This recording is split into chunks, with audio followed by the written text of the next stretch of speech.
leads is one of the top 15 cities in the country when we look at a variety of growth projections and what we've seen in terms of economic growth since the end of the recession, since early 2010, late 2009. Charleston leads South Carolina in the number of high-impact firms. High-impact firms being those businesses that are expanding the fastest, that are having huge increases in sales activity, having huge increases in employment growth, rapidly expanding their sales force and their business, and able to do so. Charleston leads the state in the number of those firms. Leads South Carolina in terms of employment growth, as we already looked at. Also the largest increase in the share of adult population with a college degree. So you hear about the brain drain. Charleston right now is sort of the brain gain. We're seeing a lot of opportunities here in Charleston. So a lot of good things going on in this part of the state. If we look at housing activity, let's look at a little bit of the MLS data and what things have been looking like recently. This actually paints a picture of Charleston MLS sales activity since January of 2009. Now, I purposefully did this because we see all these graphs that are showing things compared to 2005, 2006, and all you can concentrate on is this huge drop-off. Like, well, okay, yeah, it's there, and it's true, and it's important to recognize, but I think in some sense we need to kind of put that behind us because we're not going back.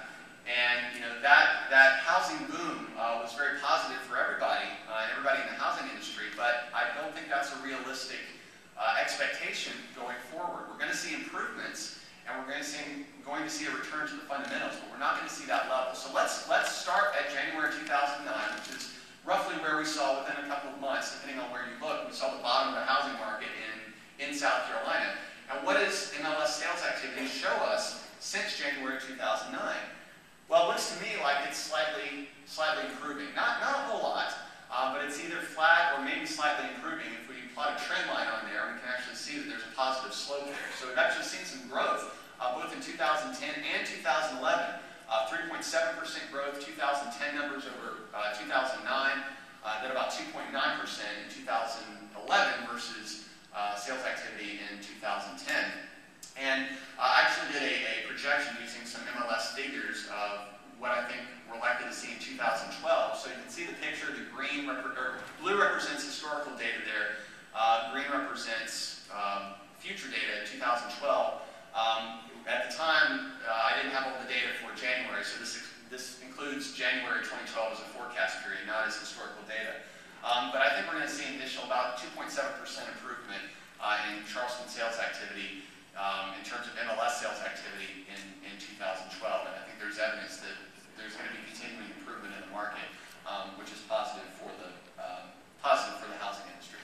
We'll look at Charleston single-family housing starts. A little bit of a different story here. I think a lot of what we're seeing right now, we're seeing improvements in resales here, but not a whole lot of improvement in terms of new sales activity. And I think, again, this goes back to the employment picture. Right now, people who have jobs are saying, hey, this is a great time to buy a house, so I have an opportunity to refinance, or if I want to buy a bigger house, if prices are low, mortgage rates are great, so if I'm secure in my job and I'm not worried about losing my job, as fewer people are now as the economy stabilizes, then they're more likely to move into a new house. But we're not seeing a whole lot of new demand yet, because again, that household formation is still down, and we haven't seen that significant gain in employment growth yet. So I think that explains why we're seeing a little bit